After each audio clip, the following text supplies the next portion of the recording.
जो कुछ हुआ पंजाब में हुआ, गफलत पंजाब हुकूमत की थी। FIR अभी तक पंजाब हुकूमत ने निकाली। इमरान खान पर हमले के पीछे क्या मुहर्रिकात हो सकते हैं और बढ़ती हुई सियासी कशीदगी को कम करने के लिए सियासतदान अपना क्या किरदार अदा कर सकते हैं, आइए अरकान पंजाब असम्बली से जानते हैं। ये चाहते हैं कि पाकिस्तान के हक में, अवाम के हक में जो बोले उसकी आवाज़ बंद कर दी जाए, चाहे वो इमरान खान हो या उसके साथी हो।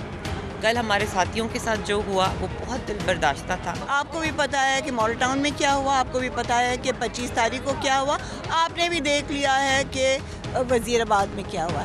अब राना सनाउल्लाह अपना रोता पीटता रहे कि वो बहुत जमहूरी है। हमें पता है कि he is nothing but a horrible criminal and he needs to be put behind bars. Civil unrest, it will not be good for the country.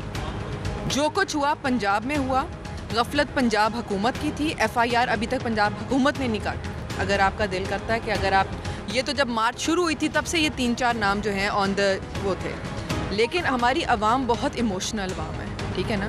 वो सिर्फ और सिर्फ जो गुनी चुनी बातें हैं अभी इमोशनल भी हैं और जो हुआ है बहुत गलत हुआ है। जो इसके साथ खिलवाड़ कर रहे हैं वो अब इस एक्सपेरिमेंट को छोड़ दें और पाकिस्तान को एक हकीकी आज़ादी मुल्क बनाएं ताकि हम साफ़ और मुनसिफाना जो इलेक्शंस हैं उनकी तरफ जाएं और अवाम अपना जो लीडर जो अपना वोट है उसकी राइट से इंशाल्लाह कास्ट करके पाकिस्तान को तरक्की की राह पे लेके जाएं।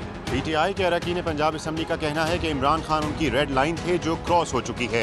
हक और सच की आवाज़ को दबाने की कोशिश की गई है, जबकि मुस्लिम लीग नून के अरकान पंजाब असम्बली का कहना है कि वाक़या पंजाब की हदूद में हुआ और इसके ज़िम्मेदार पंजाब हुकूमत है।